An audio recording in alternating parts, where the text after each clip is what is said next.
Hello friends, welcome to BH knowledge. మనకి ఇస్రో సంబంధించినటువంటి scientist సంబంధించి జాబ్స్కి నోటిఫికేషన్ అనేది వచ్చింది. మీకు ఎటువంటి ఎక్స్పీరియన్స్ లేకుండా ఓన్లీ బీటెక్తోనే మీరు ఇస్రోలో సైంటిస్ట్ అనేది అవ్వచ్చు అనమాట. దీనికి సంబంధించి పూర్తి వివరాలు ఈ వీడియోలో క్లియర్ ఎక్స్ప్లెయిన్ చేస్తాను. వీడియో ఎండింగ్ వరకు చూడండి. అండ్ యువత ఫస్ట్ టైం నా ఛానల్ చూస్తున్నారో తప్పకుండా సబ్స్క్రైబ్ చేయండి. అండ్ ఫస్ట్ వచ్చేసి మనకి ఇక్కడ చూడండి, టోటల్గా 320 వేకెన్సీ ఉన్నాయన్నమాట. పే స్కేల్ లెవెల్ వచ్చేసినైతే మనకి లెవెల్ 10 అనమాట. అంటే బేసిక్ పే మీకు 56,100 రూపీస్ అనేది వస్తుంది. అంటే టోటల్గా అలవెన్స్లు అన్నీ కలిపి మీకు 85,000 దాకా కూడా వస్తుందన్నమాట. ఓకే. అండ్ ఆ తర్వాత వచ్చేసినైతే మనకి ఇంపార్టెంట్ డేట్స్ అనేది చూద్దాం. సో ఇక్కడ చూడండి, ఇంపార్టెంట్ డేట్స్ వచ్చేసినైతే మనకి 27 నుంచి ఆన్లైన్ అప్లికేషన్ అనేది స్టార్ట్ అవుతుంది. 16th జూన్ వరకు కూడా మీరు అప్లై చేసుకోవచ్చు. అండ్ ఆ తర్వాత ఫీ అనేది మాత్రం మీరు 18th జూన్ వరకు కూడా మీరు ఫీ అనేది పే చేసుకోవచ్చు. అప్లికేషన్ లాస్ట్ డేట్ ఏమో 16th జూన్ అనమాట. కానీ ఫీ 18th జూన్ వరకు కూడా మీరు పే చేసుకోవచ్చు. అండ్ అప్లికేషన్ ఫీ అనేది వచ్చేసినైతే మీకు 750 రూపీస్ అనమాట. మీరు ఒకవేళ ఎగ్జామ్ రాస్తే మాత్రం, అంటే మీకు ఎగ్జామ్ ఇంటర్వ్యూ రెండు ఉంటాయి అనమాట. మీరు ఎగ్జామ్ రాశారనుకోండి, మీ టోటల్ ఫీ అనేది మీకు రిటర్న్ అనేది ఇచ్చేస్తారనమాట. ఓకే. ఆల్ క్యాండిడేట్స్ 750 అనేది పే చేయాల్సి ఉంటుంది. SC, ST, PWD, women candidates మీరు ఎగ్జామ్ అటెండ్ అయితే మీ 750 అనేది రిటర్న్ వచ్చేస్తుంది అనమాట. ఓకే. అండ్ ఇందులో ఉన్నటువంటి సైంటిస్ట్ జాబ్ వివరాలు అనేది ఇప్పుడు చూద్దాం. ఏ డిపార్ట్మెంట్లో ఎన్ని ఉన్నాయి అనేది. ఫస్ట్ వచ్చేసి మనకి ఎలక్ట్రానిక్స్ అనమాట. సైంటిస్ట్ సంబంధించి ఎలక్ట్రానిక్స్, బీటెక్ ఎలక్ట్రానిక్స్ అనేది చేసి ఉండాలి. 113 పోస్టులు అనేవి ఉన్నాయి. ఆ తర్వాత సైంటిస్ట్ మెకానికల్ అనమాట. ఇది కూడా బీటెక్లో మెకానికల్ ఇంజనీరింగ్ అనేది చేసి ఉండాలి. 160 పోస్టులు అనేవి ఉన్నాయి. ఆ తర్వాత మనకి సైంటిస్ట్ కంప్యూటర్ సైన్స్ అనమాట. బీటెక్లో కంప్యూటర్ సైన్స్ అనేది చేసి ఉండాలి. 44 పోస్టులు అనేవి ఉన్నాయి. ఆ తర్వాత కూడా ఎలక్ట్రానిక్స్ అనమాట. దీనికి కూడా సంబంధించి ఈసీ అనేది చేసి ఉండాలి. 2 పోస్టులు ఉన్నాయి.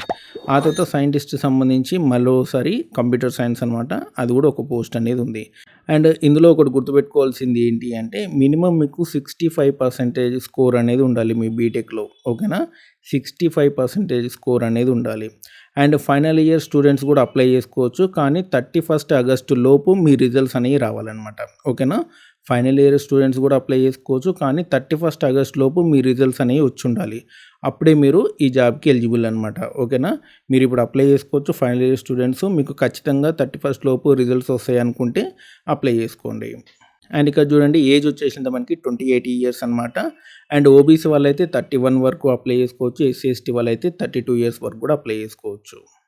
అండ్ దీనికి సంబంధించినటువంటి రిక్రూట్మెంట్ ప్రాసెస్ ఎలా ఉంటుందంటే, రిటన్ టెస్ట్ ఉంటుంది, ఇంటర్వ్యూ ఉంటుంది, ఆ తర్వాత డాక్యుమెంట్ వెరిఫికేషన్ ఉంటుంది, మెడికల్ టెస్ట్ అనేది ఉంటుందన్నమాట. అండ్ దీనికి సంబంధించినటువంటి ఎగ్జామినేషన్ ప్యాటర్న్ అనేది ఒకసారి చూడండి. పార్ట్ ఏ, పార్ట్ బి అనమాట. పార్ట్ ఏ వచ్చేసినట్టే టెక్నికల్ నాలెడ్జ్ అనమాట. మీరు ఏదైతే ఇంజనీరింగ్ అప్లై చేస్తున్నారో దానికి సంబంధించినటువంటి క్వశ్చన్లు అనేవి వస్తాయి. పార్ట్ బి వచ్చేసింది మనకి జనరల్ యాప్టిట్యూడ్ రీజనింగ్ అనమాట. ఓకే.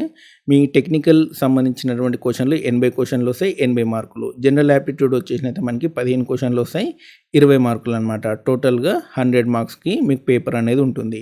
టైం వచ్చేసినైతే 2 అవర్స్ అనేది ఉంటుందన్నమాట. దీని తర్వాత మిమ్మల్ని ఇంటర్వ్యూకి సెలెక్ట్ చేయడం అనేది జరుగుతుంది. ఓకేనా. అండ్ నేటివ్ మార్కింగ్ కూడా ఉంది. 1/3 నేటివ్ మార్కింగ్ అనేది ఉందన్నమాట. ఓకేనా. టెక్నికల్ దానికి. ఓకేనా. పార్ట్ ఏ సంబంధించినటువంటి టెక్నికల్ దానికి మీకు 1/3 రాంగ్ ఆన్సర్కి మీకు కట్ అవుతుంది. కానీ మీకు జనరల్ యాప్టిట్యూడ్ రీజనింగ్కి కట్ అవ్వదు 1/3. ఓకేనా. సో ఇదనమాట మనకి ఇస్రో సంబంధించినటువంటి సైంటిస్ట్ జాబ్స్ అనమాట. టోటల్గా 320 పోస్టులు ఉన్నాయి. అండ్ మీకు ఎటువంటి ఎక్స్పీరియన్స్ అవసరం లేదు. బీటెక్ అయితే సరిపోతుంది. 65% స్కోర్ అనేది ఉండాలి మీ బీటెక్లో. అండ్ 750 రూపీస్ అనేది పే చేయాలి. 16th జూన్ లోపు మీరు అప్లికేషన్ అనేది చేసుకోవాలన్నమాట. ఓకే. మీకు రిటన్ టెస్ట్ ఉంటుంది, ఆ తర్వాత ఇంటర్వ్యూ అనేది ఉంటుంది, ఆ తర్వాత మిమ్మల్ని సెలెక్ట్ చేయడం అనేది జరుగుతుంది. ఇదనమాట ఇస్రో సైంటిస్ట్ సంబంధించి వివరాలు. అండ్ ఈ నోటిఫికేషన్ లింక్, అప్లికేషన్ లింక్ మీకు డిస్క్రిప్షన్లో ఇచ్చాను, చూసుకోండి. ఎలాంటి అప్డేట్స్ కోసం మన ఛానల్ తప్పకుండా సబ్స్క్రైబ్ చేయండి, వీడియోని లైక్ చేయండి, షేర్ చేయండి. అంతేకాదు మన టెలిగ్రామ్ ఛానల్ కూడా జాయిన్ అవ్వండి. Thanks for watching.